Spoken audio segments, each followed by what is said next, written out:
Hello, ladies and gentlemen. Welcome back to the Armchair Booking Wrestling Podcast. I'm your host. My name is Stunning Steve Barber, and joining me as always is my awesome co-host, Delicious Dwaylon Davis, Hey, everybody. also known as the Intellectual Rock Star. How many nicknames could one person have? I know, right? Yeah, because I mean, I don't know how many names I call you. It's always, hey, dude, hey, brother. You Yeah, know. yeah. so, I'm approaching um, Triple H level nicknames with. yeah, you are. You know, the because he's the cerebral assassin. I think people forget about that one. The game. Yeah. And some people forget that the HHH actually stands for something. Yep. And could you imagine what's your name? Triple. What's your last name? H. H. so, but if everybody noticed, today is kind of an off day for us recording, just because our schedules have gotten all kinds of out of whack. Yeah. We were going to record last night, but Mother Nature decided that Dwaylon was not going to have any power. And we did discuss using Zoom on his phone because since I'm recording, I have to use my computer. But if you're not recording, you can actually use a phone, laptop, whatever. But then it hit me. It's like, wait a minute, he's not going to have Yeah. any power, which means Yeah. it's going to be completely dark. And also having no power, he's got other things to worry about Yeah. besides the podcast. Yeah. So we decided to forego it till today. And of course most people on Saturday mornings also have a lot of stuff going Yeah. on when you have kids. And Yep. so Dwaylon's already gone to a soccer game. hmm And Yeah.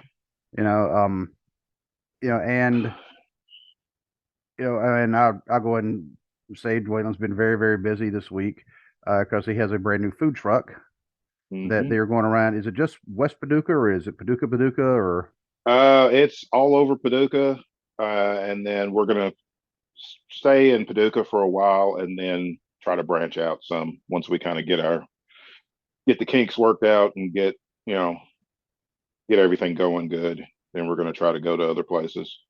you never know, you can end up with more than one. Yeah, that's true. I mean, I'm thinking the town the size of Paducah, you wouldn't probably want to go more than two, Yeah, because yeah, Paducah is not that. I mean, it's a bigger town, but not hmm like super big. yeah, It's big enough where you could have one on either side, but hmm um, you start getting more than you're cutting into your own profits. So, yeah, yeah. um, but anyway, so if you are in or around the Paducah area, go check out what's the food truck name? Mama and Papa's Mama and Family Papa's. Feud. That's right. And we're talking about it. I mean, we're talking like good all American barbecue type food, hamburgers, hot dogs, and we're talking about hmm like what were you talking about? Like not well, it wasn't chicken legs. You were saying it was Yeah, it was like chicken leg quarters smoked on the. We've got a smoker and smoke those, and then Hope's got some other ideas for stuff. We've got a big job next week, so if you're in the area, come out and check us out. We'll be at the Chevy dealership on Park Avenue all next week. So, there you go. And he's already making me hungry, so we should probably have to move on before. I mean, and not just because I mean it is lunchtime, here, um, but there's been a little bit that's happened since the last time we actually had a show. And I mean, I will have to give another shout out to Wildcat Chris Harris on our last episode. absolutely. Yeah, awesome guest, and I was able to speak to him the next day at the Northern Wrestling Federation event. The no, they don't call it the chamber. It's like an The elimination Thunderdome. is it Thunderdome? Yeah. Thunderdome. Yes, great show, and brand new champion. DC is now the DC. yep. Um, the NWF heavyweight champion. Of course, DC. You could almost put him in the class of super heavyweight champion because hmm DC is a big dude. Yeah. And I like how he took his time getting out of the cage too. It yeah, was he like did. He just kind of mm. He's looking back and the whole time like I've got this, so I'm just going to take my time. yep. Saw our friend, and I will say he's still our friend, Noah Gabriel. He turned to the dark side. Yeah. He started taking his frustrations out on Kobe Kane, his now former tag team partner. hmm And if you see some of the stuff that Noah's been posting on social media, On his Facebook, he's turned his profile picture and his cover picture both just black. Black. Yeah. And he's like, man, I got this weight off my shoulder, or this pain in my back that I've been carrying for the past however many years, named Kobe Kane. And I'll have to check out his Twitter, see if he did the same thing. But I think he did. did he? If I remember right, I Actually, think you know what? While we're talking about it, might as well go check it out. But yeah, so Noah has. I mean, we kind of saw it coming. Noah has actually. Noah's been frustrated for a while about. Yep. I think his place on the card and just not moving up like he thought, and he just got fed up. It happens at times. Oh yeah, he changed his profile picture. He didn't change his cover picture. I think maybe he forgot about his cover picture. I have to tell him, hey, go change your cover picture. Yeah. But let's see, he did retweet about today's or tonight's event in Mount Orb, which is about 10 minutes away from my house, which is very advantageous for me. So I don't have to travel very far to get to it. Right. Oh, and yeah, he did put the same thing he put on Facebook. In fact, I'll give it a like. I'll even give it a retweet. There you go, Noah. It said, for 2 years I had this annoying knot and kink in my lower back. After this weekend, it has miraculously disappeared. I guess carrying the weight of this tag team with Kobe really took its toll. So shots fired. Oh yeah. And on the Facebook thing, I know at one point I thought Roger had actually kind of replied to him and said, you ought to be ashamed of yourself. But, yeah, I remember saying that. Yeah. Not thinking, maybe this is what he needed. I mean, sometimes the white meat baby face only goes so far. It only gets you so far. We got him and you got Nikki Victory have both turned heel in the past few months, and just kind of, and Nikki especially. I mean, I think she kind of needed that because she'd done everything there was to do in NWF. I mean, you couldn't, her list of accomplishments is pretty long. The only thing she had not done was, turn to the dark side. Now she could actually be the first 2-time NWF Women's Champion. I didn't know that until Noah was the one who actually told me about that. And I was like, okay. And still trying to get Nikki on the show. She said just send her a message, and I will do that again. Hopefully she will be there tonight. I'll get a chance to talk to her. And hopefully I get a chance to talk to some other people, because we were trying to get Riley Matthews on the show yesterday. The show, which ended up getting canceled anyway because, well, power. You got to kind of electricity in order to to run some of these things. But Riley had already messaged me earlier and said that she actually was sick and was not able to make it. So we're trying to reschedule something hopefully for next week. We are on slate to have Savannah Sweet come on the show on Wednesday, which means the show, you might not see it. It'll be dropping Wednesday evening. Hopefully I can get it on YouTube the same night. It just all depends on how tired I am, because doing the editing and processing on YouTube, even before you even try to upload to YouTube, it takes a while. Yeah. So if I start as soon as the show ends, it's about a 3-hour process before it's finally ready on YouTube. Oh, wow. Yeah, because I have to edit. The editing part actually doesn't take as long. The processing part does. And then the upload just. Yeah. Wow, I was like, why did y'all take so long for the upload? Because they're doing all these like copyright searches. Yeah. And I'm like, I have the music at the beginning and the end. I have what I need to have in there to give proper credit. We've only got popped for one. We've only been popped for one copyright strike. Thank you, Tasha, for not letting me know that song was not yours. Yeah. But I think I've actually messed with her about that thing. Yeah, that song that you sent to me. Yeah, I got hit with a copyright strike. Yeah. And she's like, "Oh, my bad." My bad. But I mean, just one's not going to hurt us. It's just if they keep hitting us over and over, they're like, "Yeah, you can't get monetized." I'm like, well, you're not monetizing us anyway. Right. We have 123 subscribers now, though. So cool. So it is kind of moving up, not as quickly as what I'd like, but it is moving. And I know part of our subscriber count on YouTube. I know we have BC and Jay from Wrestling with the Truth, Wrestling with the War, Wrestling with the 80s. They have so many names right now. Yeah. BC's actually set up 2 different YouTube channels now for their podcast, but go check those guys out. On if you're looking for it on your audio, just look.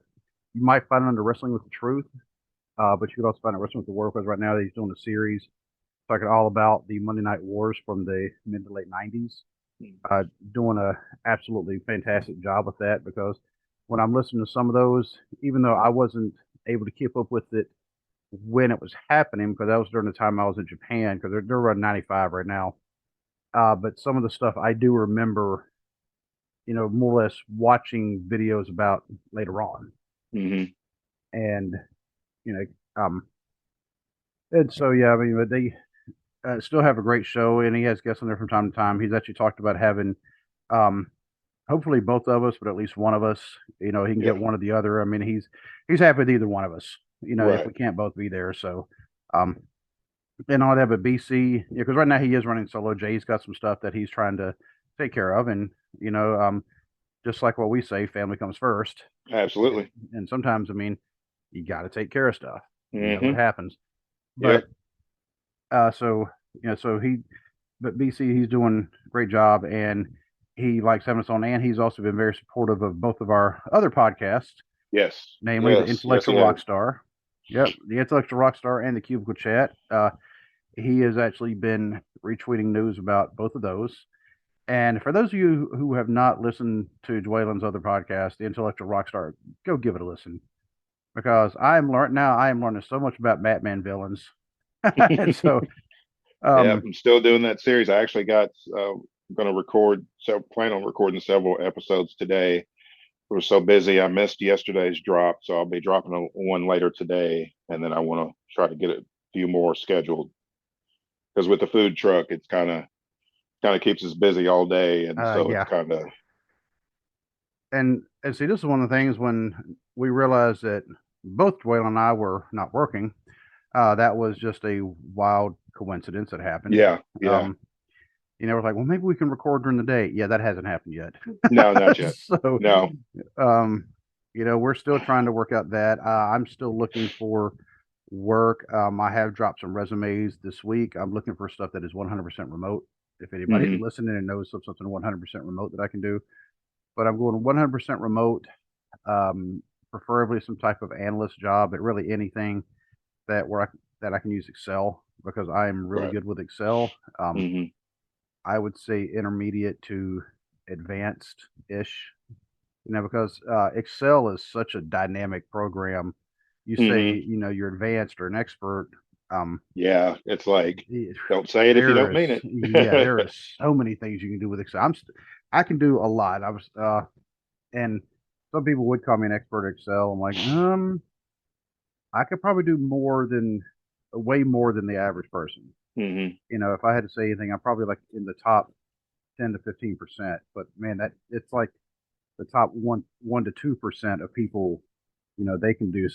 I've seen people do some stuff with Excel. I'm like, you're just using magic at this point. So, but getting back to what I was saying, if you know of anything remote, or especially where I can use Excel, just send it my way. I do have an interview this coming week.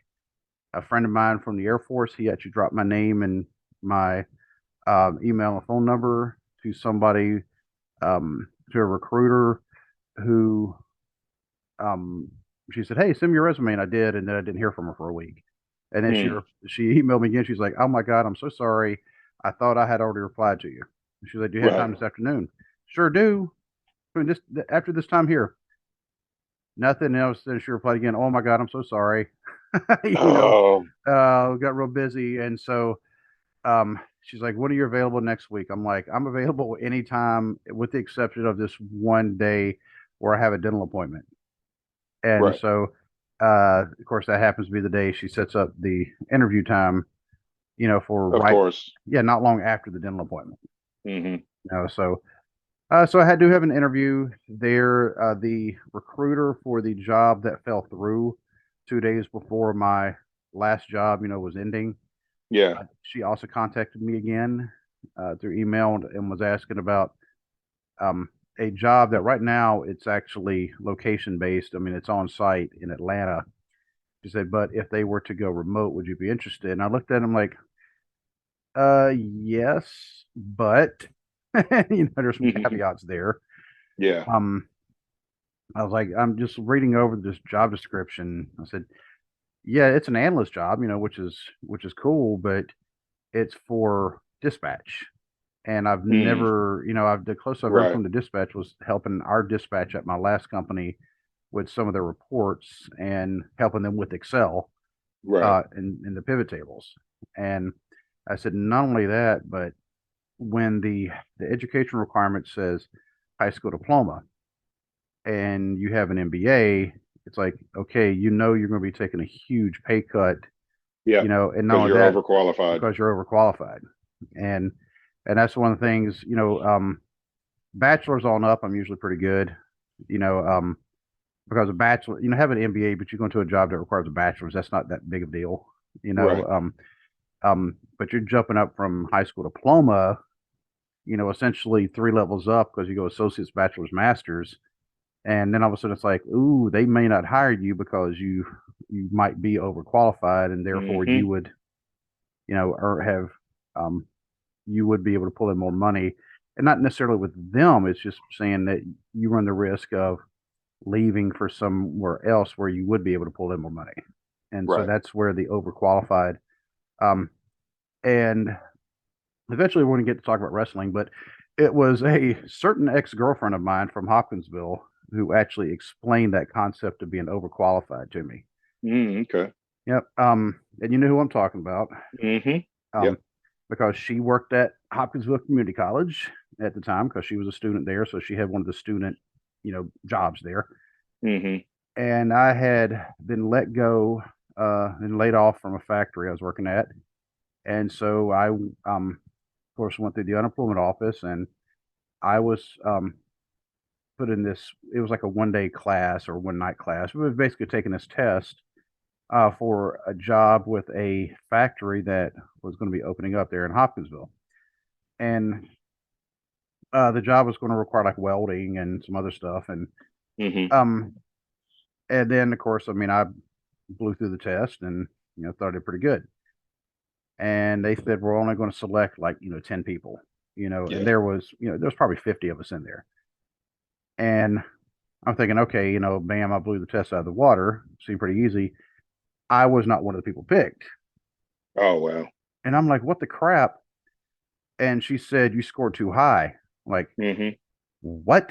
I think, how do you score too high on the test? And she finally explained the concept of being overqualified. Mm-hmm.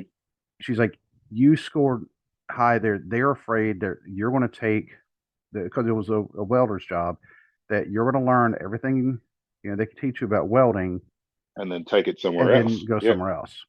She's like, they're looking for people who need this job, that they're not going to just jump at first chance they get. Mm-hmm.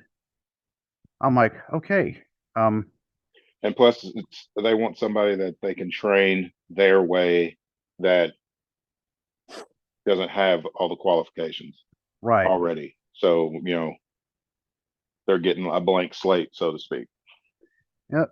Um, and I say that, and in between, before we get going with our actual wrestling news, I'm gonna take a swig of my coffee from my armchair booking tumbler, one that unfortunately you cannot buy anymore, but you can get other stuff at tpublic.com/user/armchair-booking-podcast. That is where you can get our merch. Yep.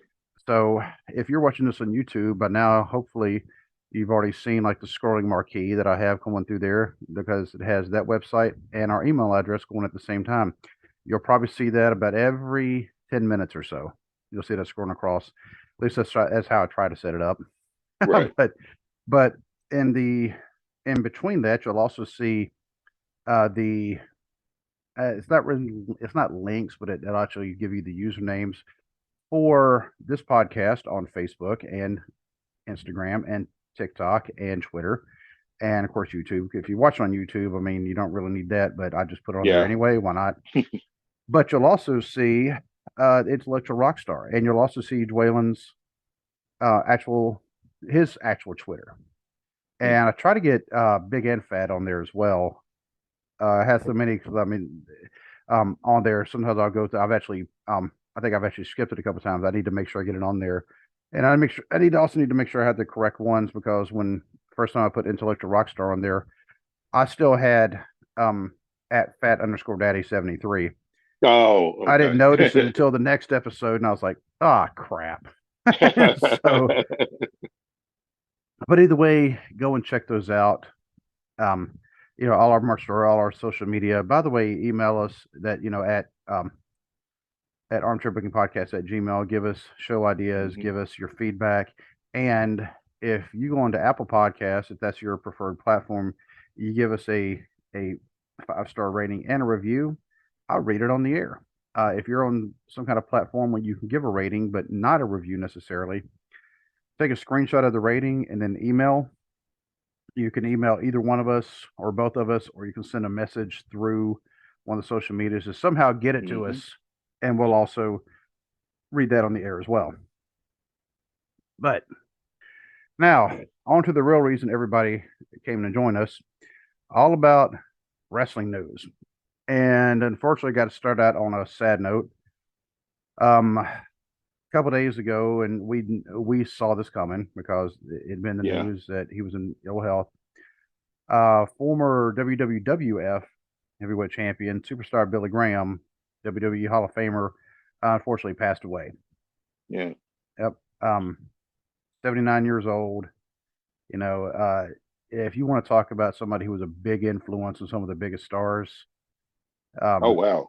Like Hulk Hogan would not be Hulk Hogan without superstar Billy Graham. That's the first one that comes to mind. I mean, the top three, there's so many more that were influenced by superstar Billy Graham, but the top three that always come to mind is, of course, Hulk Hogan, Jesse Ventura, and Scott Steiner once he became Big Papa Pump. Yep.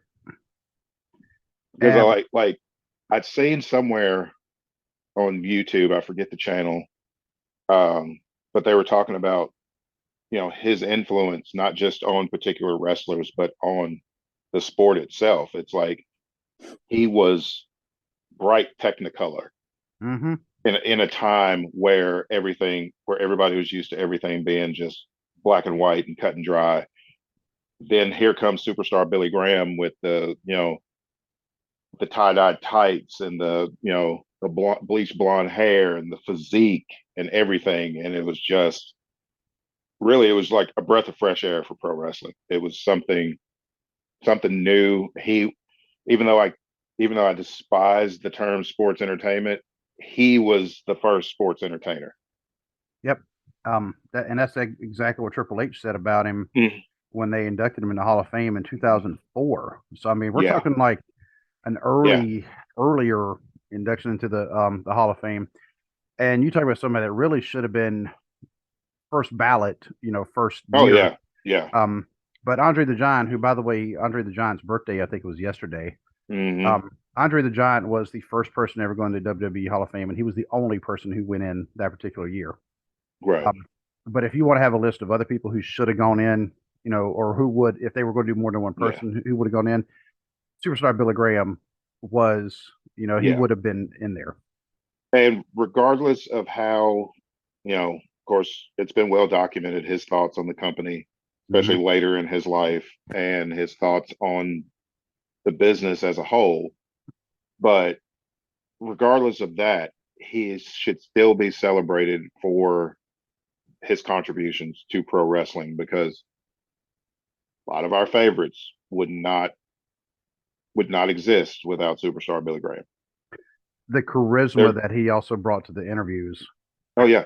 and the mic skills. I mean, he was another one that was like he was an early pioneer of mic skills. I mean, he could talk them into the building, every night. And he was just a legend. That word gets thrown out a lot, but superstar Billy Graham was absolutely a legend in pro wrestling. Anybody who they say, okay, we're going to give the nod for you to beat Bruno Sammartino. There are two people that beat Bruno Sammartino. Yeah. Ivan Koloff and Superstar Superstar Billy Billy Graham. Graham. Yeah. And Ivan Koloff only held the belt for what, 3 weeks, 4 weeks before he was Yeah. beat by Pedro. Yeah. Superstar Billy Graham held the belt for a little over a year. Uh-huh. And he was the first non-transitional heel champion for the Yep. WWF and then later on the WWF. And even when he lost it to Backlund, Yeah. there was still talk then, maybe we shouldn't take it off him because he was still hot. He was red hot. Yeah. And even though he was a heel, he was getting just as many cheers as the faces were because of his presentation and his charisma and just the whole package. And I mean, and I dare say Billy Graham, he may have been influenced a little bit by Muhammad Ali because some of the things that he said, yeah, you know, quick like a butterfly, sting like a bee. And of course, after that, you know, it's take whichever way you want to. Yeah. And you know, I'm the tower of power, too sweet to be sour. Yeah. You know, and I mean, how many people, even to this day, you know, still kind of say that? Yep. You know, Dusty Rhodes would say it. And he's talking about. Oh yeah. Dusty's another one that was influenced by Superstar Billy Graham. Yep, and he freely admitted it. Oh yeah. And they actually had a series of classic matches in Madison Square Garden. And because they had that bull rope match. Yeah. And which you don't see many of those nowadays. I think maybe they should bring that back just because we need more cowbell. And well, that yeah, and it's just, but I need somebody besides WWE to do it that understands the rules of a bull rope match, because WWE's version is just ridiculous. They'll do something goofy with it. But you know, he was the first one to talk about it. I think he actually had the 24-inch pythons. Yep. Of course, Hulk Hogan later on, you know, messed with the 24-inch pythons, brother. I mean, Hogan pretty much just copy and pasted Superstar Billy Graham's. Yep. You know, and it's like, oh, I need all the good stuff from Superstar Billy Graham, paste it over here, call it Hulkamania, and let's go. And Billy Graham, his physique, unfortunately, came about, and he admitted it. I mean, because at the time it was not illegal. I mean, it was steroids. And he said that they wish they would have known then the adverse effects later on of steroids, because he had to have, I think, both hips replaced. He had to have all sorts of surgeries, and his ankles. It caused damage in both his ankles. Yeah, like you said, his hips, and just yeah. Yeah, I wish a lot of those guys had known back then what we all know now about steroids. And the first time I remember seeing Billy Graham was actually on Mid-Atlantic television. He came in. This was so weird. He came in to help Boogie Woogie Man. Of course, you mean I've always stayed Boogie Woogie Man. He was my favorite back in the day. Right. He came in to help the Boogie Woogie Man against Paul Jones, and it was almost like a one-off. It may have been actually at Starrcade '84, and then they did that, and Boogie Woogie Man Jimmy Valiant lost that match. It was a loser leaves town. It was a loser leaves town tuxedo street fight. I can't tell you, you know, I can't tell you how many times. That's packing a lot of gimmicks in one match. It is. The only ones that I saw do even more was Ted DiBiase and Hacksaw Duggan back in the Mid-South days, before Ted DiBiase inherited all his millions, and before his son started embezzling from the Mississippi Welfare Fund. Yeah. Yeah. That's a story for yeah. Anyway, but they did the same thing, tuxedo street fight in a cage. Loser leaves town. They were also in a cage. And wow. And there may have been another stipulation on that too. It was like they threw like everything they could into one match, and it's like, all right, that's a little much. I'll need to kind of tone that down. But yeah, it's like that back. Yeah. But Billy Graham, he came in to help Boogie, and I want to say he came to the ring with Bad to the Bone. But then that changed later on. It was just all of a sudden, like a month later, 2 months later, he was with Paul Jones, Hmm. and his music. They also had him portrayed as a martial arts champion. He was, I mean, he still had the physique. I remember that. Yeah. Yeah, but he had a shaved Yeah. head. He Yeah. And had, he had the gi and everything. Yeah. and he had at the time he only had the mustache, but it was like the sinister villain looking Hmm. mustache, like you see in a movie. Yeah. And the music all of a sudden was kung fu fighting, which doesn't matter what you think about the song, it is catchy. It's very catchy, but it's like, no, no. Yeah, I mean, and Carl Douglas, one hit wonder. Because I cannot think Mm, of anything else Carl Douglas ever me either. sang, but you hear that song and it just starts off, boom, everybody was kung fu Yeah. fighting, and you're like, all right, then it Yeah. gets you Yep. pumped. Then you realize this is kind of a screwed up song, but maybe they did it for a movie and it just It just took caught off. I don't on, know. and apparently my watch is trying to tell me, um, I have no idea. Maybe you're the problem official. What? Ava Max? Maybe you're the pro. I have no idea what that was all about.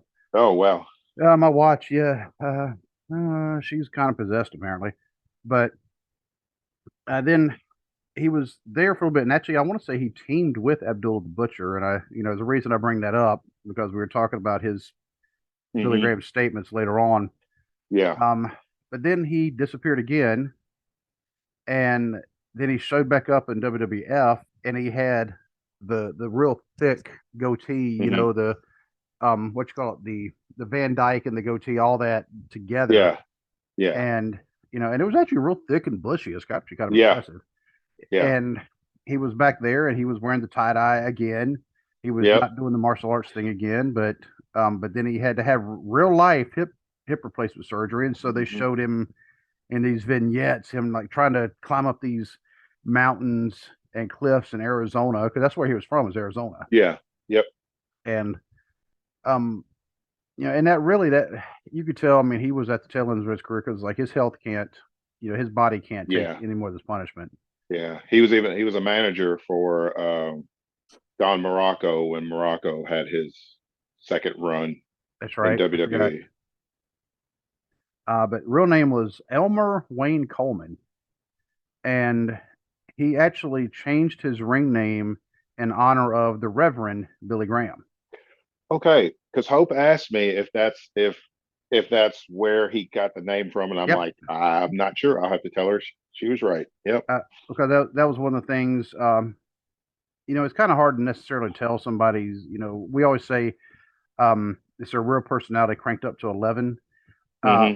but with him, you wouldn't think that. By the way, this guy is actually in real life. He's very religious, Yeah. Yeah. and but yeah, he actually was. And but then unfortunately later on, he became kind of outspoken against WWE, and it was when they inducted Abdullah the Butcher into the Hall of Fame, which that one was a head scratcher anyway because he was never in WWE. But Yeah. Honestly, I kind of agreed with him. It's like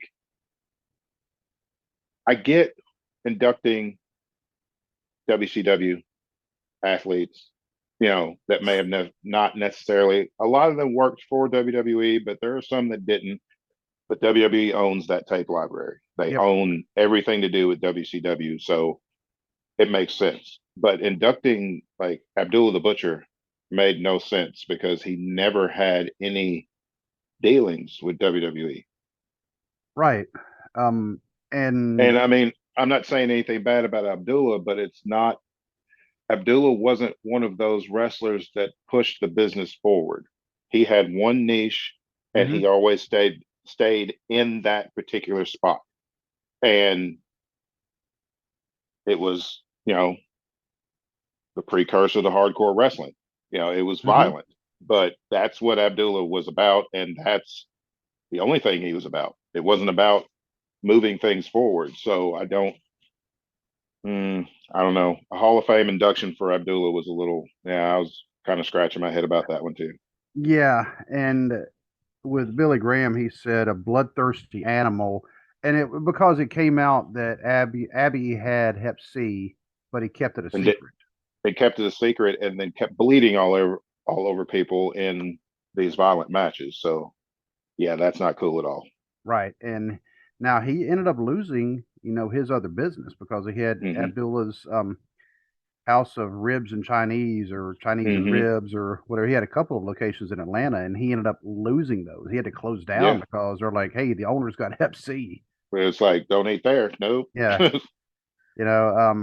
Because he was also involved, with some of the day-to-day stuff. And so he could have walked in there, and you see these divots. I mean, the man could just bleed just almost at will. Oh, yeah. I mean, he could have like just furrowed his brow and started bleeding as deep as those cuts were in his forehead from all those years of getting split open. And, of course, now you see Abdul the Butcher. I mean, he's in really, really bad shape. Yeah. But I mean, he's also, I want to say he's probably in his 80s. Probably. Yeah. Because I mean, he was wrestling before you and I were even born. Yeah. So and I'm guessing WWE's way around that was because Abdullah did have, a handful of appearances in WCW, like in the early 90s. So maybe that's their thinking, but it's still say Ivan Koloff should have had that spot. Former WWE champion. He beat Bruno Sammartino. He should be in the Hall of Fame, not Abdullah the Butcher. Yep. But that's another discussion for another day. And ironically enough, they were also both in Mid-Atlantic at the same time. At least Abdullah for just a cup of coffee, because that's how he rolled. Yeah. He was kind of the lone wolf renegade type. He'd just show up, kind of the outlaw, showing up in your town and gambling, taking all your stuff, robbing a bank and leaving. Yeah. And so unless it was Puerto Rico, he stayed there. He stayed there. I mean, he was making some pretty good scratch there. So yeah. But then he got electrocuted in WCW. Got thrown belly to belly suplexed into the electric chair, and and then came back the next night like nothing happened. It's like it was nothing. So it's like you couldn't even kept him off TV for a few weeks to sell it. It's like, nah. Yeah. Nah, he's fine. He'll be all right. All Hulk, the giant fell off the top of the arena. He'll be back in an hour. Yeah, and it was never discussed even in the pay-per-view how he survived the fall.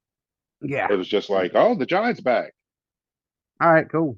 And by the way, here comes this guy dressed up, in a whole bunch of toilet paper. What are they doing to Hulk Hogan? Yeah. And it's he looks like a mummy, but you're calling him the Yeti. No, that's not. The Yeti. Somebody did not do their research. But we will say rest in peace, Billy Graham. Absolutely. One, he had the label of legend, and he absolutely earned it. And his influence is going to be felt still for years to come. So. But speaking of legends, of course, we have somebody whose moniker started at. Okay, this is almost a bad taste. Is that moniker started as a legend killer? I say that as soon as we're saying rest in peace about a legend. Right. But I mean, that's. But it's the next thing on my list to talk about. So right. We'll just go with it. Randy Orton has been told by doctors that he should probably never ever wrestle again. Yeah. Because of it was back surgery, wasn't it? Yeah, he had fusion on his lower back. I think the last time that he wrestled was, I think, May of last year. It's been almost a year. Yeah. That he hasn't wrestled. I think they attribute a lot out of the 20 years of hitting the RKO. I mean, you laying flat on your back every single night, it's going to take a toll after a while. And he's, Randy sells that, he hits that move perfect. But that's got to be because, anybody listening or watching who doesn't know how the ring is, there's a paper thin mat over plywood. And these guys, he's hitting his back on plywood every single night. It's not a trampoline like, people think it is. It's a thin mat and plywood. And he's been doing that for 20 years.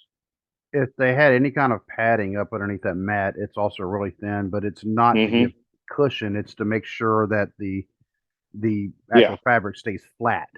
Yep. instead Yep. of in case if Yeah, it looks like the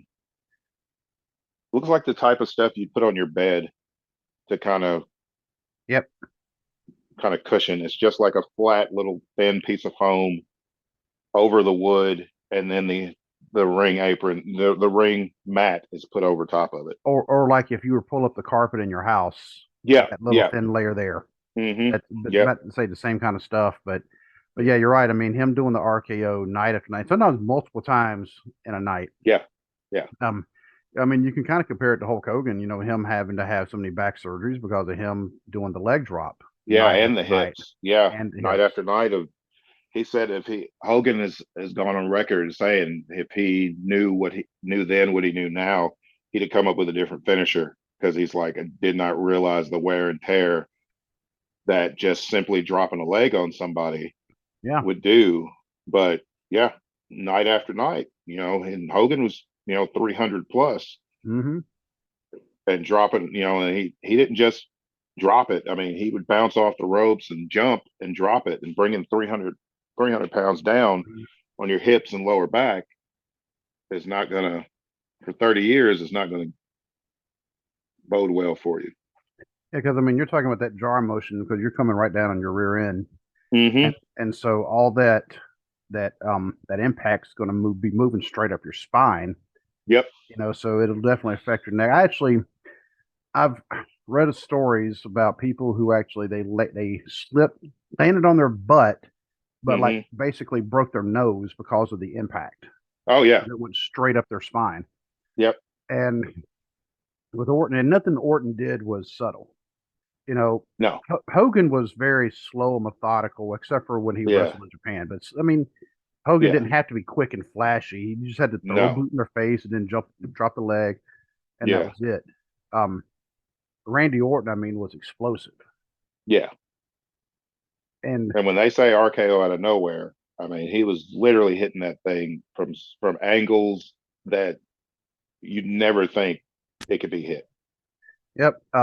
Now the throwing that from out of nowhere every time, we're like, no, we saw that coming. He was prepping Yeah. Yeah.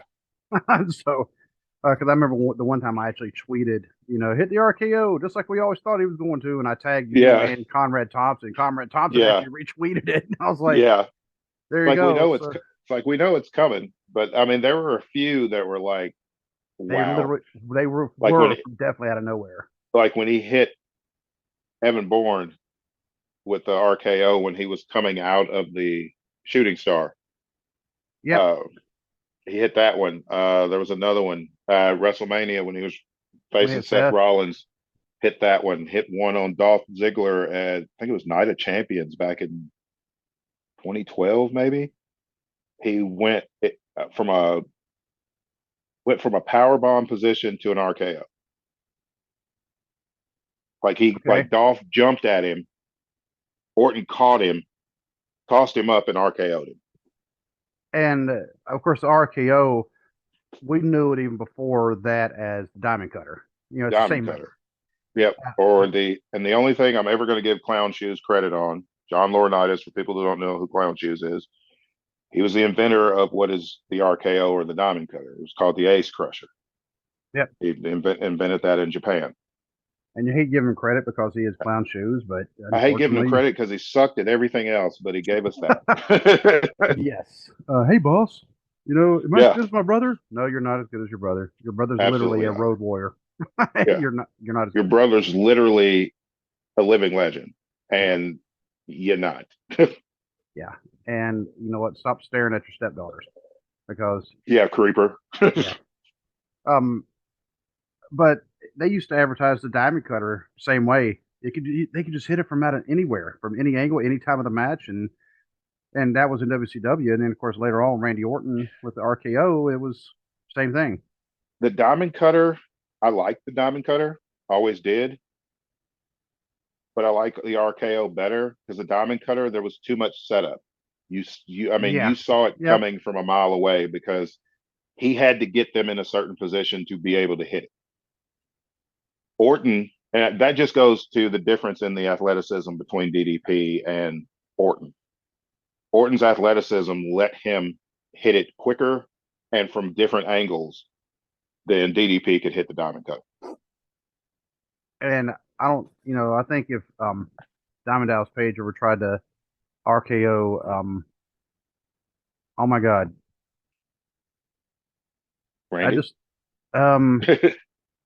no, Nia Jax. Oh Yeah, yeah. yeah. I don't know why. Like I said, dude, I'm telling you, I think next year, she's just going to throw him. yeah.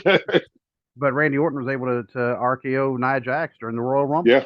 You Yep. know, yeah, Diamond Dallas Page. I mean, now Grand Diamond Page, he's a big dude, and man, that's the reason he had to become a wrestler, because he was a manager, but unfortunately, he was 3 inches taller than everybody he was I was gonna say, managing. yeah, a lot of the people he managed, he was bigger than. Yeah, except for, except for Scott Hall. Yeah, Everybody else that he managed, he was a lot bigger than they were. and Randy Orton's not a small guy. I mean, he's about what, No, 6'2" Orton's himself. no, I think he's actually. I think they list him as like 6'3" or 6'4". I Okay, mean, of course, we know how wrestling goes. He might be right, closer to 6'2", but he's still a good 235, 240. I mean, he's just tall and thin. and not a lot of body fat on him, No, even at his age. I mean, he's in his yeah, early even 40s yeah, now, yeah, and but yeah, uh, I and just hate that. I hate that. I hate that's how his career possibly ends. hopefully, we can get one more match. Hmm. Um, of course, granted, they keep bringing back Edge. Hopefully, Edge's last match is soon, because it's hard watching his matches. Because It is, he shouldn't be in there. yeah. And my thing is, it's like, how long is it going to be before he gets hurt again? And this time it'll be worse than it was last time. Right. And like Stone Cold, okay, they let him come back for the one match against Kevin Owens. Okay. You Yeah, and know, he worked a brawl. He didn't have to work a catch as catch can wrestling match. right. So, He got to wrestle a brawl, so it worked out good. and so we know Stone Cold, he's not interested in coming back anymore. Um, Mm-mm. and it's not going to be like Ric Flair, who's in his 70s and still wanting to come back for one more match, one more match. We're like, dude, just knock it off. It's like, just stop. It's You like, literally, it's you over. literally passed out twice during your last match. Yeah, and then faked a heart attack, which is extremely poor taste. It's Yep. like, come on, stop. And with Randy Orton, with his injuries, I mean, I don't want to say he's injury prone, because I think what it was for him, I'm definitely not going to be like the one idiot who called him soft.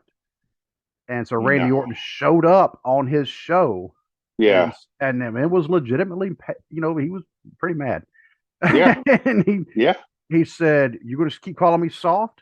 Because Randy Orton's also known. I think he's kind of calmed it down now, thankfully, but he was known for kind of having a temper, Oh and yeah. Yeah. that's why he was given a bad conduct discharge out of the Marine Corps. Yeah.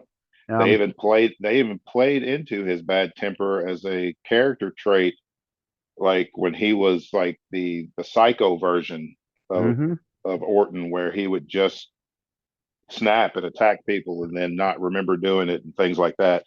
Um, they kind of played into that. But yeah, from what I've read and how people talked about him, he's kind of mellowed out. So that's Yeah. good. Well, I mean, I I think mean, he's a husband and a father, and yep. Yeah, and I think also when cops were legitimately getting involved because of altercations with fans, that's when you're like, yeah, maybe you yeah, should kind of calm it it's like down. But yeah, it's like you're gonna uh, have to dial it back, dude. but the dude, I can't. I have to find the video on YouTube. But the guy called him soft, and so Randy Orton, he showed up, and Hmm. it's like, why would you invite somebody onto your show who you're constantly like Yeah, throwing down? constantly taking jabs at, but then you're gonna call him Yeah, on the show. yeah. So Orton was kind of pissed, and he showed up, and he's like, "You keep calling me soft," and he was Yeah, being serious, and the guy kind of realized maybe I shouldn't have been saying that. And yeah, I would definitely not call him soft. And I don't know if injury prone would be accurate. I think what it was, I mean, he's a competitor. And so when he did get hurt, which people in wrestling get hurt, I think he was coming back too early and he wasn't fully it healed wasn't up. ready. Yeah, Yeah. yeah, and then he's also got, like, you know, his like his collarbone and stuff like that is like hypersensitive, and he can turn it just turn his the wrong way and Yep. get hurt. And that's not any fault of his own. That's just He how his got body is. he got hurt the one time, like with his shoulder and his collarbone, and after that, I mean, it's kind of like when I broke my collarbone. When we were sophomores, and I bunny hopped the 10 speed, and the wheel went turnt like that, and the whole bike flipped, and yeah, never ever bunny hopped the 10 speed. But I broke my collarbone, and even now it's not straight. Right. On this side. This side is fine. This one's not. Yeah. But it's the same thing with Orton. I mean, your body from broken bones and surgery, it's never going to be exactly as it was before. You're always going to have those spots that are prone. And so, of course, I mean, he had that. I mean, it's just human nature. And like I said, in his style, like I said, I mean, it's not subtle. No. So it's quick. I mean, he's called the Viper, the apex predator. He's supposed to strike, and that's what he does. And I mean, it takes a toll after a while, but I mean, a lot of people don't want to admit it, but Orton's a legend. I mean, because look what he is now compared to when he started back in 2002. He was white meat babyface, just like John Cena was. And, then he had a lot of growing pains and maturity issues, but he grew into a legend. He built himself into a legend. And just to show you, the one time he popped his shoulder, he was doing this thing where he bangs on the mat with his boom. It's like, and it popped it out. So it's like maybe, I hope we haven't seen his last match. I hope he comes back. Yeah, I hope not. Yeah. But I mean, that shows you, I mean, he, take this time off to fully heal up. Yeah. As much as what he can before coming back. And maybe he'll come back and actually beat Roman for the title. Maybe. We'll see. But this should make people stop and think about how much these wrestlers give of themselves night in and night out. Yep. And speaking of Roman, I didn't watch SmackDown last night or Raw on Monday, but I did catch the Simon on the What Culture Wrestling ups and downs. I love watching that just so I can at least see what's going on. And Roman and Solo Sikoa are now going to be in the tag team title match at Night of Champions. Yeah, it's to further the whole breakdown of the bloodline thing, because he's mad because Roman's mad because the Usos lost the tag titles at WrestleMania. And then because he's like, you're in the main event of WrestleMania and you lose, you're representing our family and you lose the titles in the main event of WrestleMania. Then they lost the rematch, so they didn't get the tag titles back. And so Roman's like, well, I've got to do what I always do, and that's represent the bloodline. So me and Solo are going to go win the tag titles. I'm sure they're not. This is just, to me, this is where eventually this is going to be the Uso face turn, because they're going to have enough after a while. Possibly a Solo turn on Roman as well, because on SmackDown last night, Roman was arguing with the Usos, and then he turned around to walk away and boom, shoulder bumps Solo, and it was an accident, but Solo's looking at him like, I know you just didn't touch me. And Roman's like, never mind, and left. It's like, yeah. So the story's still interesting, because it's like, how much are the Usos going to take, and where does their brother stand? Is he going to stand with Roman, or is he going to side with his brothers? But I don't think you needed to put them in the tag team title scene when Roman's a world champion and should be defending. And, in any kind of real life situation, anytime you have some kind of family, interfeuding, if I'm neutral ish, but I'm still more or less forced to take a side if my sister was having some kind of beef with one of our cousins, Mm-hmm. I would probably go with her. Yeah. Even if I didn't, if they're both now, if she's totally in the wrong, I'd say, look, you're totally Yeah. wrong. But I wouldn't go necessarily align myself. Yeah. It's not I'm like just that. really like, Hey, yeah, I'm out. I'm I'm taking done. myself out of it. Yeah. Because I mean, on my dad's side of the family, we have a huge family. My dad was the youngest of 12, and so I have a ton Mm-hmm. of cousins. Right. But we'd have situations like that where cousins would get to arguing about something, and Mm-hmm. in fact, it still happens. Uh, Yeah. I mean, I'm like one of the youngest of we call the grandkids, and I'm Yeah. almost 50, and we still have some of that. But Yeah. there have been times where all of a sudden you'd see like two siblings are kind of mad at these other set of Mm-hmm. siblings, and I think with Solo Sokoa, common logic said he's going to side with his brothers against their cousin, Yeah. and and I think the bloodline, which has been called one of the greatest storylines Oh ever. yeah. Oh yeah. People love it, Yeah. but um, And it hasn't run out of steam. nope. I just don't. It's gone a different direction, which is good. I Mhm. just don't think that the tag titles need to be involved in order for this story to continue because this is WWE. Mhm. It always makes sense. But logically, Roman and Solo are not going to win the tag titles because there's going to be some kind of miscommunication. Either the Usos are going to try to get involved to help them win, cost them the match, or Solo's going to walk out on Roman or something. But there's going to be some bloodline issues that cost Roman and Solo the tag titles. Um, I'm pretty sure next week, amongst all the episodes, because we're kind of looking at our schedule next week, and Mm-hmm. speaking of which, kind of a slightly off subject, kind of a sidebar. Next week, we're probably returning to the Monday, Thursday Mm-hmm. recording. Plus, we have one scheduled for Wednesday. Yeah. I could see, well, we could probably throw this along with an interview. If we have an interview going on Thursday, because we might possibly have a few interviews next week, Mm-hmm. along with, Miss Savannah Sweet, who was Yep. the PGWA Rookie of the Year, this Mm-hmm. year. So, but she's going to be coming on Wednesday to promote Women's Revolution, which is happening next weekend. But I could see us probably doing a preview of Night of Champions, which is also Oh yeah. happening next weekend. Yep. Yep. And Go ahead, because I I, know you're. well, I was thinking what I could see happening, and it also kind of depends because we also have a Raw and a SmackDown that's going to happen before then. So I mean, Yep. so I'm just throwing this out. It's kind of early. I could see the Usos purposely costing them the match, not even trying to help them and accidentally screw it up. I could see them getting that Just. mad and just Oh saying, you yeah. know what? Yeah, Well, I mean, Roman has been humiliating them on television week after week, just yeah, talking down to ever exactly. since they lost the tag titles, just talking down to them and berating them on TV every week. And nobody's going to get any support when you act like that. No, no.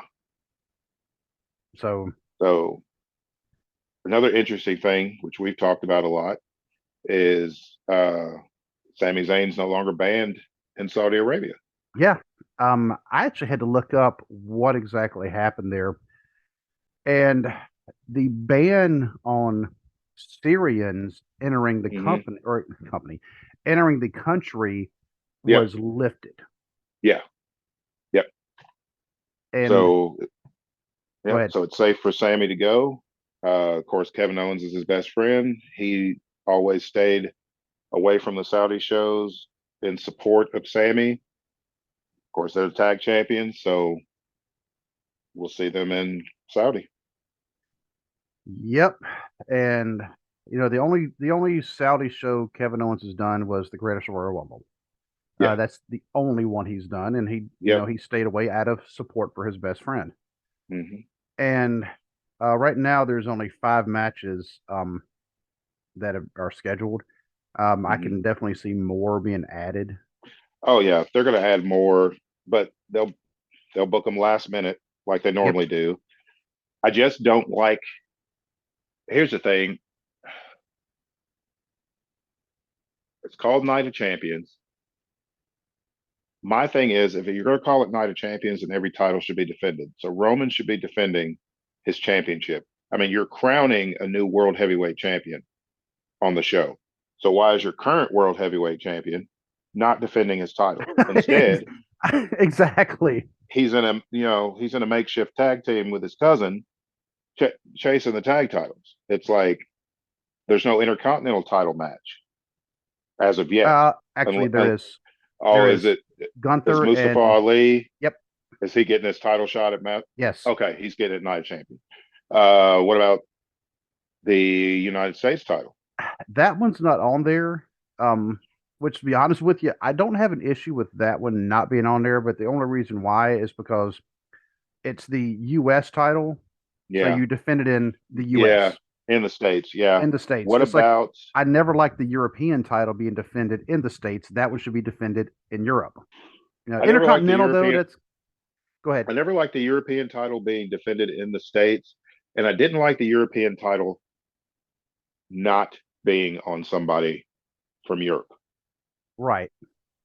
Because I mean, you've had a lot of European champions that had no ties to Europe at all. I mean, Shawn Michaels was a European champion. Mark Henry was a European champion. I mean, they're from Texas. I mean, it's like, come on. I mean, you and the thing is, the title was created, and the British Bulldog was the first European champion, which makes sense. They should have kept that going. Yeah, made sense. But and with the Intercontinental title, I mean, I know that one was a combining of the North American and South American titles in that tournament down in Rio, which Pat Patterson, If anybody doesn't know, go look it up. Yeah.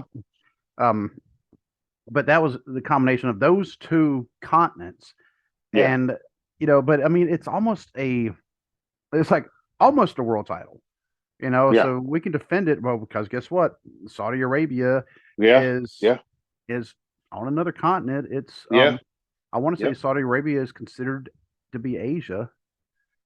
Yes, I believe you're right. Yeah. Yep. Now, if they go to Egypt, Egypt's part of Africa. People forget that. Yeah. So y'all need to go to Egypt at least at some point. But I'm just throwing that out there. Anybody that is listening, just hear us out. We have ideas. But but I think actually that ought to be a pretty good match because Gunther, he is just on fire. Oh yeah, and Mustafa Ali he is very underrated. He is extremely skilled, and I'm glad he's finally getting an opportunity. He's not going to win it. I'm just putting that out there now. But I think he's going to put on a great match, and at least he's getting this kind of spotlight, which is long overdue for him. Yep. I've always liked Mustafa Ali. Anytime I've seen him go, he seems to be another one who he gets kind of injury prone. Because once again, his style is also not subtle, and so anytime you have a high flyer like him, like Ricochet, because I know the first time I saw Ricochet in WWE, I think I remember even texting you going, I like him, I worry about him because his style, I mean, is set himself up for a lot of injuries because I mean it's very high flyers also have very high impact moves, and I was just getting ready to say, Ricochet's move set is very high impact, especially on his knees and his ankles, and because the way he lands, which is his agility is uncanny, but it's like still after a while it's got to take its toll on the joints. And Mustafa Ali, I mean, he's not as aerial as Ricochet, but Mustafa Ali is still he's more of a flyer than Matt guy, and so that leads you more prone to get injured. And I'm glad that they are putting him in one of the premier matches. One of the only matches that are scheduled so far. Yeah. And Gunther has shown that he's another one. He's a heel, but the crowds love him because of his ability. Yeah, and I mean, and a lot of the crowd are like a lot of people in the crowd are like me, and they have followed him through the Indies to WWE, and it's like They know what he's about. They know how good he is, and he's just continues to get better. And that one with Mustafa Ali, I think he was actually born in Chicago, but Yes. his family, okay, Yeah. yeah, his family had immigrated from Pakistan, I believe. Mm-hmm.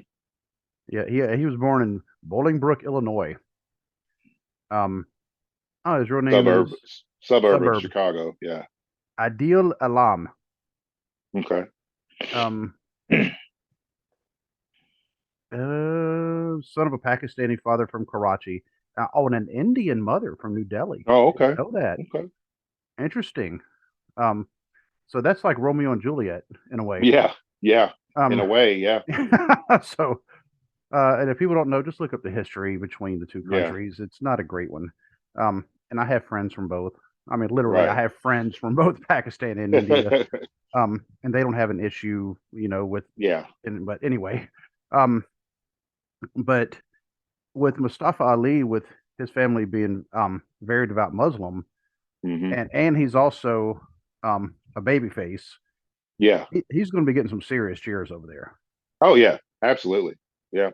And I mean, and I don't know if there's any kind of animosity between Saudi Arabia and Pakistan. I don't think there is any, as far as I know. Um, I don't know. I'd have to look into you know, the relations between the country. You can look in like any kind Right. of thing and just find out, hey, how do they get along with this country? Because certain countries just don't get along. I Yeah. mean, just say how it is. North Korea and South Korea really don't get along with each other. You know, um, but North Korea also had the two largest audiences for wrestling matches ever. Mm-hmm. Which is now they may have been forced to go, Right. but um, but that's a story for another day. And I really don't want to go down the realm of politics, especially like Yeah. international politics, Yeah. because if you listen to one of my latest Cubicle Chat episodes, I start talking about rabbit holes and documentaries of North Korea as a rabbit hole. I was doing research about North Korea a long time ago. Next Mm-hmm. thing you know, you've watched like 7 documentaries in a row just because you're like, wow, okay, I didn't know that. You're like, oh, I'm It's supposed like to I write. didn't know that. I I didn't didn't know know that. that. It's like, oh crap, I'm supposed to write a paper on this. Hold on. So, um, but yeah, I mean, I don't think Mustafa Ali is going to win it. I think it will be a good match. Oh Um, yeah. It'll I be an think, excellent match. But yeah, I think they're going to showcase both of them because Gunther, I mean, he's been proving himself over and over again. mm-hmm. Yep. He's the record holder now for the longevity in the Rumble, even though he didn't win. Yeah. But he got over. We Yeah. said there's Yeah. between went over but got over. He got over. Yep. Um, Mustafa Ali has been one of those people that I know we've been like, give him a push, give him a push, give him a push, Yeah. and And and every time you think he's going to get it, then they're like, "Nah, we changed our mind. We're not going to." remember it was just like what a couple years ago where he was like, I'm done, and he Yeah. was sitting out going to ride out his contract because they just weren't Mm-hmm. going to book him. Now all of a sudden he's Yeah. in a title match. So Yeah. um, and then of course you have Cody and Brock Lesnar. Okay, Night of Champions. This is not a title match, but this is a That's match. see. It's like okay. Here's my thing.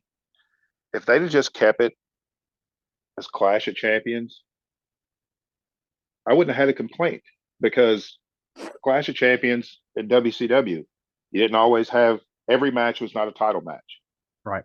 but most of the people involved had been some kind of champion at some point in time. I'm okay with that. But you start calling it Night of Champions, it's like then it's like all of our title we have all these titles and none of them are being defended. It's like Yeah.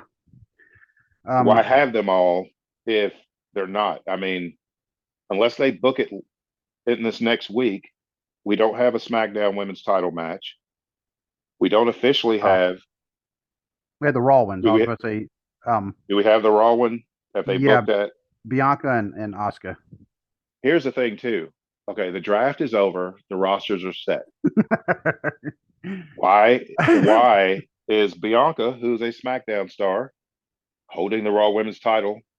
Same thing goes for Rhea, who is a Raw star holding the SmackDown Women's title.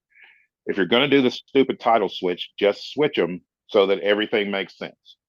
And I want to see one of them throw it on the ground like Charlotte did. Yeah.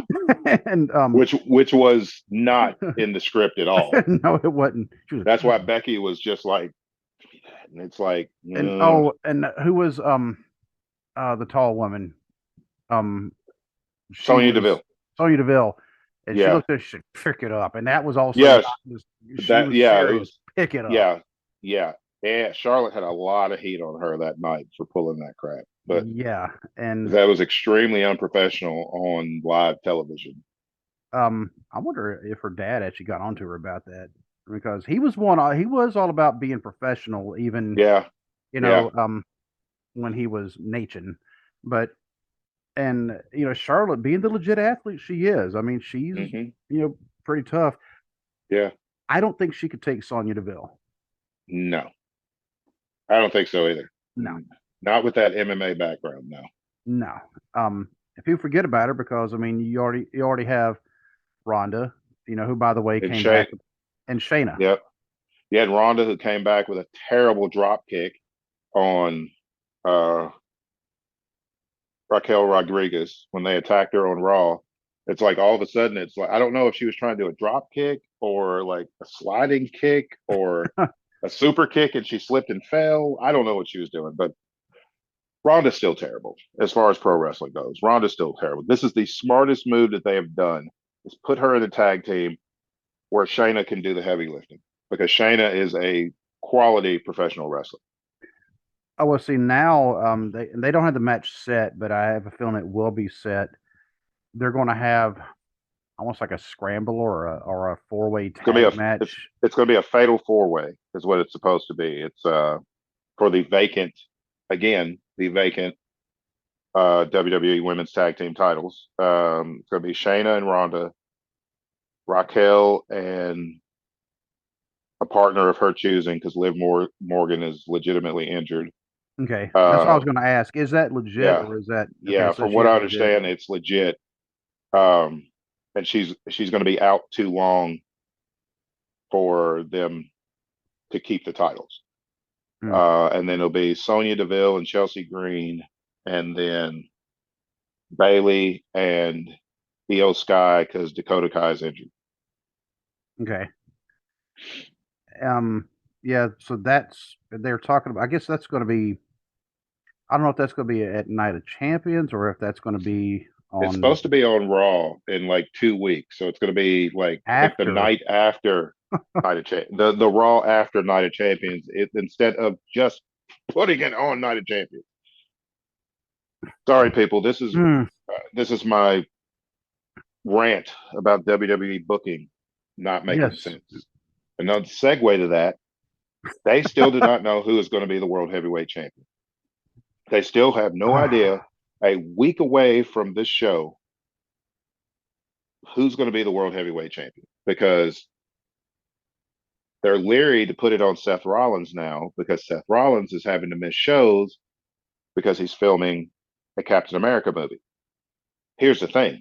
He had to get clearance through you all before he could have the time off to go film the movie. So you knew this Bingo. when the stupid quote unquote tournament started that he was going to miss some dates because he's filming a movie. You didn't punish anybody else by not having them win a world title because they left to film a movie. You never punished The Rock for it.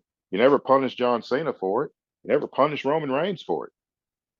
You never punished any of these other guys because they went and filmed a movie and then, you know, you had to book them a different way. Let Seth do his thing, which is he's doing is smart. You can't wrestle forever. He's finding another avenue to perform. He could still be the world heavyweight champion. You got Roman on less than a limited schedule. How come Seth can't be a world champion and miss a few dates? Which apparently I have not actually read the stories yet, but I've seen the headlines. Apparently Roman may be taking some time off here soon. Yeah, he's going to be working even less dates than he is now. He is scheduled for Money in the Bank. He's on the books internally in WWE for Night of Champions, Money in the Bank, which is in England, and then SummerSlam.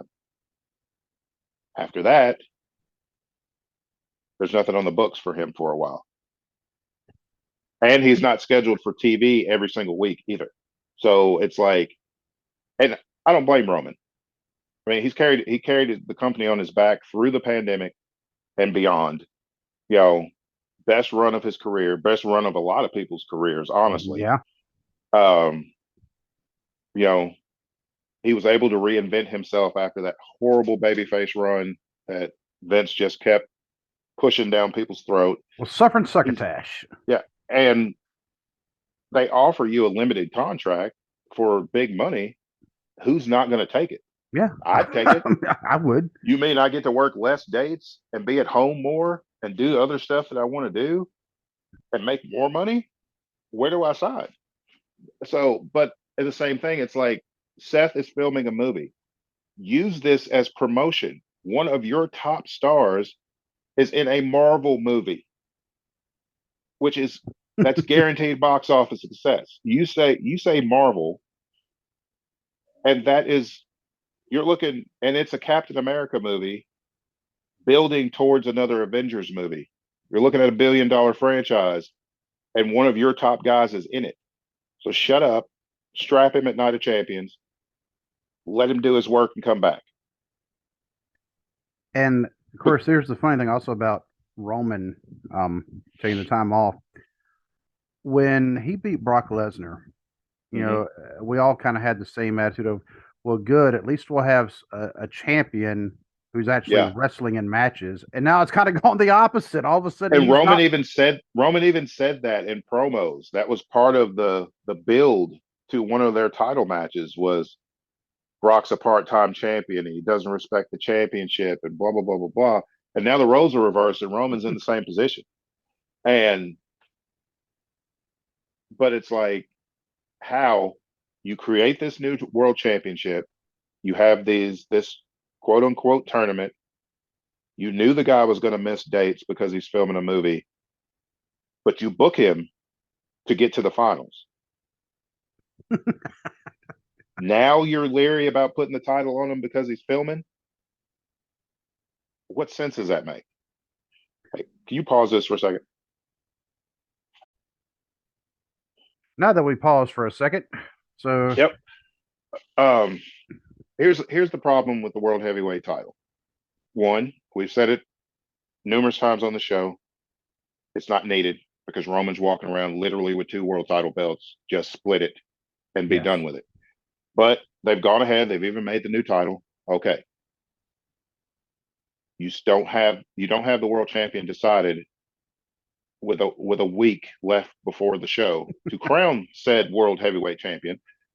We don't know what the lineage is going to be of the world heavyweight title. We don't know if it's going to have the old lineage of WWE's version, WCW's version, if they're going to make a brand new lineage, and this is going to be quote unquote the first world heavyweight champion. Logically, AJ Styles can't win it. He's in the finals. He's a SmackDown star. The world heavyweight title is exclusive to Raw. So they've once again booked themselves into a corner with no way out. Especially no way out that makes sense. Especially with this whole brand split thing. Yes. I'm not a fan of, but then again, their roster is actually so big, you know. Yeah, and that's why it's okay to me to have the brand split because the roster is big, because that way more people are getting TV time than they would have if not. But then you have to book things correctly. First part of the problem is stop letting Vince McMahon book. But talking about booking yourself into a corner, that sale to Endeavor has pretty much solidified, because I found out that one of the conditions of Endeavor buying WWE was that Vince McMahon had to be in charge. That was one of their conditions, was that Vince had to be in charge. I feel like Michael Scott right now, you know, from the office. The part where he just screams no. or not only that, but when he gets in the middle of a thing and says, "Ladies and gentlemen, we are screwed." Yeah. Yeah. And that's like, that was one of the conditions. Because again, Vince has been friends with the CEO of Endeavor for over 20 years. So that was one of Endeavor's conditions, was Vince McMahon had to be in charge. He finagled his way back into the driver's seat after he was Oh yeah, pulled out, with just cause. yeah, with just cause. He had to Yeah. step down because of, because of his own actions. We'll just leave it at Yeah. that. Yeah. And yeah, and he used this sale to weasel his way back into control because he knew that was the only way he was going to get it. He wasn't going to get it just by trying to come back to the company. They weren't going to have it. And the bad thing about it is he might just be bringing clown shoes back. You never know. He might. Uh, And it sucks for Triple H because Triple H was doing such a good job with booking yeah. and the product was getting so much better. And then now we're back to the status quo of let's just let's not think long term. Let's just hot shot everything. And we're back to that Vince Russo booking of let's just hot Yes. shot everything to get these moments so you can always put it on television and on pay-per-views and all this stuff. You're not selling moments, you're selling a professional wrestling product that requires more long-term booking than 3 weeks out. It's kind of like, you look at any other sport, and part of the reason I bring this up because when you lean forward, I could see that god awful New York Yankees thing that you have on your chair thing. Hey. No. By the way, the Yankees are playing the Oh, you Reds mean this this? weekend. Oh, you mean this thing? Yeah, that thing. But the Yankees, who have more World Series wins, I believe, than any other team.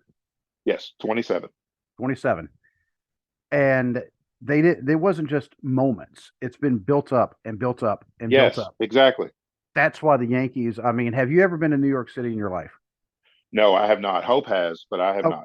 There you go. But you're still a Yankees fan because, bam, Yes. they were such a good team to follow, and because they didn't just have a couple of moments. I mean, it was, their lineage goes way back. Yep. Um, I've been a Yankees fan since Dwight Gooden got traded from the Mets to the Yankees. There you go. And you talk about all the Yankees heritage. You're talking like Babe Ruth, Mickey Mantle, Roger Maris, Reggie Jackson when he was part of the Yankees. Yeah. Roger Clemens when he was a Yankee. Yes. And, so they have this longevity. Wrestling should be the same way. The reason why Bruno Sammartino is still revered, Bruno Sammartino, like, he held the title twice, and they said, well, Ric Flair, he's a 87-time world champion. Yeah, he lost the title 87 times too. Yeah, but Bruno held it twice for a total of like 7 years. Yeah, well, one reign was almost 8. Yeah, that's true. That's right. One reign was 8, and I can't remember how long the other reign was, but I mean, maybe about a year and a half, 2 years. But either way, almost 10 total years. Yeah, you got over 2 reigns. He was a champion for a decade over 2 reigns. That's, to me, that's a lot more impressive than, no disrespect to Ric Flair, no disrespect to John Cena or Orton or Triple H or anybody that has double-digit world title reigns, but 16 world titles. Like John Cena amassed 16 world titles in, I think, 18 years. Maybe, no, not 18. Because the last one he won, it was when he beat AJ Styles. I think that might have been 2018, maybe 2019. So 16, 17 years, he won 16 world titles. Which means he lost 15 world titles in 16 or 17 years. Same with Flair. Flair's went farther back because Flair won his first world title in the 70s and won his last world title in 2000. But so I think Flair won his first world title in 72. 28 years, Flair won, recognized 16 world titles. The number's closer to like 21. Because the if you look at all recognized, because you had some the ones they wouldn't recognize where he would lose the title and then 4 days later, before that tour was done overseas, he would win it back, but WWE didn't want to recognize it, and ridiculous. If he won it, he won it. It don't matter where he won it. But He's recognized with 16 world titles in 28 years. More impressive than the 16 John Cena got in 16 or 17 years. But still, how long? I mean, Flair never held the title for more, I think, maybe a year in one reign. You've got Bruno holding it for 8 years in one reign. Yeah. I mean, you've got Roman's at I think Roman's at 1,000 days. I think Roman has passed up Pedro now. Yeah, because that was next on the list. That's who he was closest to, was Pedro. Roman Reigns' current run as world champion is more impressive than the 14 that Triple H got, or the 14 that Orton got, or Cena and Flair's, and all these double-digit reigns are impressive on paper until you look at how long they held the title. And Roman's about to beat a Hall of Famer and take his place on the all-time list. Mm-hmm. That is more impressive than all of these other accomplishments. Not to take away from those accomplishments, but for me, it is quality over quantity. Exactly. And that's what they don't get. It's like, oh, well, so-and-so's been world champion 72 times, but he's only held it 3 months at a time for each reign. Yeah. So what does that tell you? It tells you he lost it a whole bunch of times. And when he won it, it didn't mean anything, because 3 months later, he's going to lose it again. And so, I mean, that's what, you want those. You don't just want the individual moments, like you said, the hot shot. Okay, tonight we had a great night. Boom, fireworks everywhere. Okay, what's going on tomorrow? Tomorrow's a new day. Or, he's been the champion for a long time, or just tonight. Yeah. And you need somebody that the fans are going to stick with something that can maintain longevity. Yeah. Not something that, okay, we watched it tonight. Just like, another team I don't really care for, the Patriots in football. The Patriots, I mean, you hate to admit it, but the Patriots can't stand them. But I mean, they built a dynasty. They did. I mean, they went from being an absolute joke of a team, because when Robert Kraft bought the team, they had a 1-15 season. Oh yeah, they were basement dwelling. Yeah. I mean, like every year, and then all of a sudden, new coach, new quarterback, who now people are considering like the greatest quarterback of all time. I don't want to say the greatest player. I do not, but well, arguably, I mean, he's he's always. I still go with Joe Montana as the greatest quarterback ever, but that's just me. Well, but either way, I mean, but there's always. Brady's always in the argument. Brady's always in the argument. It's just my issue is there's a few of those Super Bowl wins that should have little asterisks next to them, but probably, yeah. But either way, I mean, but I mean, for half of Brady's time in New England, like, they were in the Super Bowl. Half of the year. I mean, even if they didn't win, they were still. Yeah, exactly. Even if they didn't win it, they were consistently championship contenders every single season. That's longevity. There's your story. The team went from a basement dwelling team to one of the greatest teams of all time, whether you like them or hate them. And I am not a Patriots fan at all. Nope. But I can, I give credit when credit's due. And there's your story. Wrestling should, like you said, wrestling should be the same way. And in WWE, we get, every now and then, we get a good long-term story, like the Bloodline. Yep. Like Cody Rhodes' return and Cody Rhodes' road to redemption to finish his story. I feel like this bump in the road with Brock Lesnar is part of that story, because Brock prohibited him from advancing to possibly win the world title. It's Cody having to go back to square one and jump through all these hoops to get to where he wants to go. That's a good story. But then most of everything is like, hey, we're a week out and don't know who we're going to book as world champion, but we're going to advertise the hell out of the match anyway. Right. And I mean, long-term storytelling. Gunther and his cronies. His reign. Yeah. Yeah. What's their faction called? Imperium. Imperium. Hmm. They've kind of been not under the radar, but they've been low key compared to the other ones. But that was Yeah. a long term story that people are really starting to latch on to Gunther. And here's the thing, that has been long term since NXT UK existed. Imperium formed in NXT UK. They won the tag titles over there. Gunther was the United Kingdom champion. They go to NXT. Imperium wins the tag titles over there. Gunther's in the main event scene. They come to the main roster. You've got Gunther is on pace to be the longest reigning Intercontinental Champion ever, and Which I really hope he Imperium. does. Me too. And the other two members of Imperium are contenders for the tag titles. So that's long term storytelling. Even when they split the group, kind of, and brought Gunther up, but didn't bring the other two guys up, they eventually did. And then at Clash at the Castle, everybody comes back together. The fans lose their mind because they've been following these guys for years, and it just continues. They're back to being a unit. The fans like it. That's storytelling. That's long-term storytelling. Yeah. And if they want to compare it to like a regular non-wrestling like TV show, because you have TV writers writing for WWE now. Yeah.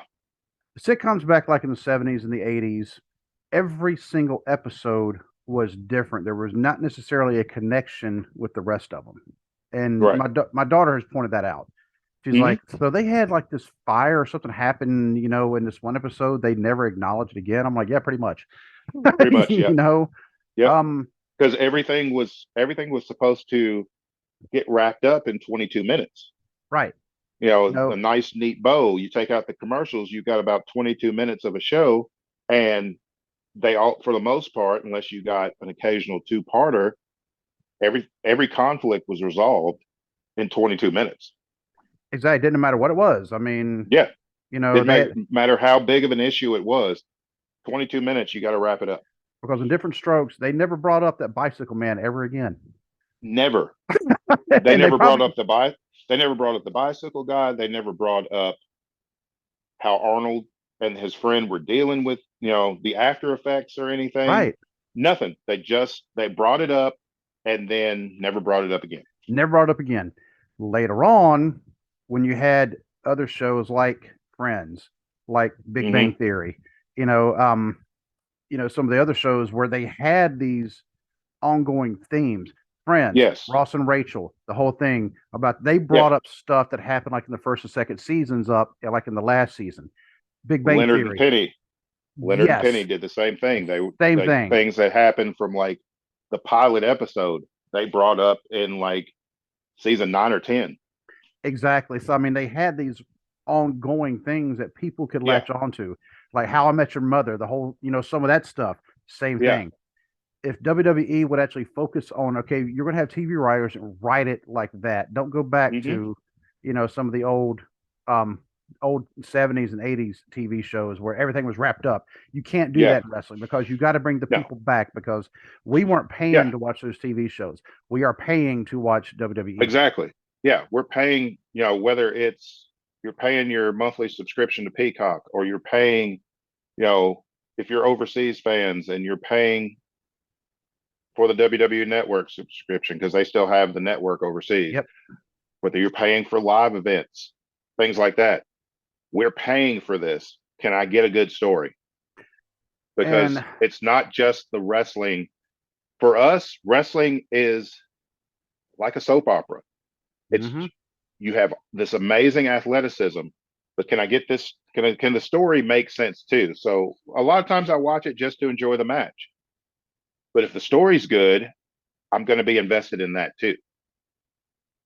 Yep. And speaking of live events, and I'll segue into this last thing before we have to wrap it up. I'm going to a live event here in about a little over 4 hours. Going to the Mount Orb Sports Complex in Mount Orb, Ohio. Population like 4,000, not very many people. But and I am going to watch a Northern Wrestling Federation event because they are they support our show and we support them. Yeah, they are huge supporters of us, and we greatly appreciate it. Yep, and I found that out a couple of days ago when they advertised the event, and I noticed that the podcast was tagged when Uh-huh. they put it on. I was like, why are they tagged? I was like, I'm not complaining at all, You're but right. Like, like, why are they tagged? And then I realized the picture they had, was a picture I took at one right. of their events in Mount Orb, and then so I saw when I said tagged, there was a little bitty icon, it looked like it had to actually really zoom in and look and say, oh, that's a Hmm. camera. Okay, they gave me picture credit, which is actually kind of cool. That's awesome. Yep. So, um, and we've got a really good relationship with them, and so I'm going to go watch their event. Obviously tonight in Mount Orb. It also helps that it's 10 minutes away from my house, which is Hmm. really advantageous for me. And so, and I'm actually wearing this shirt, NWF Wrestling, the first, the last, the best. I've had this shirt now for a couple years. It's actually a 2X, so it's a little snug on me. Uh, but I mean, I'll be changing into my armchair booking shirt because I got to rep the podcast when Oh yeah. I go tonight. Um, but you not only have tonight's event, but you also next week you have Women's Revolution Rising, which is going to be down in Covington, Kentucky. Which I went to that last year. The show we actually sponsored them. The podcast we sponsored them last year due to our own, you know, um, having to worry more about our finances this year because, well, when we're not working, that means we're not getting any money coming in, Yeah. and so it's like, yeah, we kind of got to kind of Yep. Yep. prioritize. I mean, we could pull it out of Yeah. the show's, money, but at the same time, that would leave us with like $10 a piece. Right. Right. Yeah. So yeah, because yeah, folks, we don't make a lot of money on this. I mean, Yeah. we cover the cost of the show, and then after that, we can like go eat pizza. You Yeah. I know, mean, yeah. We can you're buy a gonna pizza, a couple of cheeseburgers. I mean, yeah. I mean, there was like a couple months. It was basically around December. We were able to get what we call light bill money, but of course, that's yeah. when Yeah. advertising revenues they went up. Yeah. Um, but I'm still going to go watch Revolution Rising. I'm trying to get. I think my daughter said she's going to come with me because it is all women. Even the referees are going to be all women. That's actually something they didn't have last year, just because you still don't have a lot of women referees. You just don't. Mm-mm. Now they do have enough. There's a lot more out there. So even the women, or even the referees, are going to be all women. It's Yeah. going to be a fantastic show. It was. It last year they realized even before the first match started that the venue they had last year was way too small to contain what they were going to do. yeah. Um, Yeah. and so it outgrew the building already, and so they were able to get hits down in Covington, which they just had something there last weekend, and now here it is. Because normally they go once a month in Covington. This time they're going twice because they need a lot Hmm. bigger place, to have this event. So last year, Nikki Victory and I think Kylie Ray, that match, if I really hope somebody's posted somewhere, that match was just absolutely phenomenal. Um, and that was the last match. It was the main event, and it stole the show. I mean, thankfully it was the main event. Nothing else Nobody could have had to. followed Nothing it. else could have followed that one. I mean, it was absolutely great. Um, and they've already got matches set up. Ella's defending her the NWF Women's title, which she's held that for over a year now. Oh We wow. had Yeah, we had her on the show right after she won it, and That's true. Yeah. yep, and she still got it. And I think tonight, Ella is actually defending her title against Savannah Sweet. Hmm. Yep. So um, maybe, well, she's supposed to be defending this weekend. If Savannah beats her, though, Yeah. you know, Never know. Kind of but throws a wrench in things. not only that, but I think Savannah, I think her match at Revolution Rising is actually for the PGWA. Um, Oh, okay. so um title. So I mean, with her being the PGWA Rookie of the Year, which Hmm. 2 years in a row is an NWF wrestler who won that, because last year is Riley Matthews, Hmm. and so that shows you the talent that's coming out of the NWF. I mean, the training. I mean, Yeah. because it's just like we talked to Wildcat Chris Harris last week about that, because they take a lot of pride, and they pay a lot of attention to how they're training them, because um they're very serious about you know Yeah. what they're teaching everybody. Yeah. And it's how they wrestle, what you do in the ring, not just that, but what you do out of the ring, how you carry yourself. By the way, here's how you talk on the mic, and if they're not ready, they're not going to let them. They're not Exactly. going to let That's them how go it should out be. there. I Yeah. mean, If that means somebody's ready in 5 months, 4 months, so be it. If somebody, it may take them over a year. It happens. Because I know of some. Because anytime you go to an NWF event, you see the ones they're students because they're also doing some other things. They're doing the security. Sometimes they're doing the tickets. They're stamping people's hands as they come in, or they're putting the what the little almost like bracelets on to say, hey, Yeah. they're in the front row, things like that. So they're always helping. That actually helps pay for their tuition. Some of them I saw, like Jackie Donnelly. She was one of the ones. She was doing security for however many months, and then I saw her. Finally actually saw her in the ring. Yeah.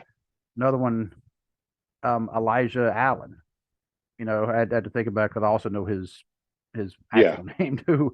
Yeah. But he's in the ring quite a bit now. Luke Larson's another one. I saw him as security. Now he's got this whole cowboy thing going on, which he's running with it. And but they won't let them in there until they're ready. But when they get in the ring, I don't think I've ever looked at anybody and said, "Oh my God, they're not ready. Why are they putting?" They're not ready for it. Yeah. Every single person has, you could tell they put the time in to at least try to perfect what they're doing. Right. So if anybody out there, if you ever get a chance, go definitely support indie wrestling. If you're in the Cincinnati area, go support the Northern Wrestler Federation. If you want to know where some of their matches are, just get a hold of me or just look up NWF Wrestling. They're on Facebook. They're on Twitter. I believe they're also on Instagram. Go find them. They do have a YouTube channel. They haven't done with it anything on there in a few months. They were for a little bit. They had their own weekly podcast, and all of a sudden it just kind of stopped. Hopefully they get that back running again. But go check them out. Roger Ruffin, he's actually a legend in the wrestling business amongst. Yeah, so I mean, you mentioned Roger Ruffin's name to people who are in the business, like, oh my God, yes. They'll say, yeah, he runs a really good company. He is a former wrestler, but a lot of people know him. He was also a referee with WWE for a little bit. Not only was he referee for some matches at WrestleMania 8, very first match, Tito Santana and Shawn Michaels. He was a referee for Bret Hart and Roddy Piper, which was considered a classic match. He walked Reba McEntire to the ring, which he said that's like one of his most, most he remembers most. But if you go back and watch the match where Randy Savage and Jake the Snake Roberts, where the snake bit Randy Savage and then wouldn't let go. On the bicep, yes. Yes, Roger Ruffin was also a referee for that match. That's awesome. That's awesome. So he's been there for a lot of stuff. He's been there, done that. And he's been on the podcast as well. Hopefully we can get him again, but he is a very, very busy man. He's a very busy man. Yeah. Free time for him. I mean, it kind of comes at a premium. I mean, it's hard for him to get any kind of free time because even when we had him, it was like on a Saturday morning at like 10 o'clock in the morning. Oh, and, yeah. And he could only give us like half an hour. It's not, he would have done more, but he just didn't have he didn't have the time. Yeah. Yeah. And he had every Saturday night they have something going on. So, but definitely go check out the NWF, check out indie wrestling in general, because with very, very few exceptions, every wrestler you see in WWE on the main roster, AEW, Ring of Honor, Impact, anything like that, they all started on the indies. On the indies. The only ones that I can think of off the top of my head that didn't start off in the indies, Jade Cargill, Roman Reigns, Charlotte Flair, Bianca Belair. Dominic Mysterio. And if you look at them, how many of those were second generation wrestlers? Exactly. Yep. So if that says anything, I mean, you're talking, and Jade Cargill, I mean, she was married to, well, no, her husband, he's a former baseball player. Yeah. But she's a very rare exception because she didn't already have like the second generation. No. But Bianca Belair, another very legitimate athlete, married to a wrestler. Now they may have met on the scene, but at the same time, I mean, but she's like on a different level as far as athleticism goes. Yeah. So but everybody started out in the indies. It's like, all these bands that you see that are out there touring stadiums and arenas, they also started out playing bars. Yep. It's the same equivalency. So you may have actually watched somebody before they hit it big, because our friend Randy will tell you about how he watched um, Abyss when he was Prince Justice and these other names on the NWF. Yep. He remembers watching Chris Harris before he became Wildcat Chris Harris, but when he was doing stuff on the Indies. And so you could say I knew them before they were famous. And so definitely go check them out, because I'm going to. And it helps them, which means it also helps us. And we try to get them on the show as often as what we can, which is probably not as often as what we'd like, but that's just just timing and schedules. So that's all it is. That's just life. But if you can make it out there tonight, maybe, hopefully, we'll see. But next week, definitely, if you're in the Cincinnati area, go down to Covington, check out Women's Revolution Rising. Hopefully, we'll have more on that in the week to come. But until we can talk again, my friend, I just got to say good night, good day, and God bless. God bless.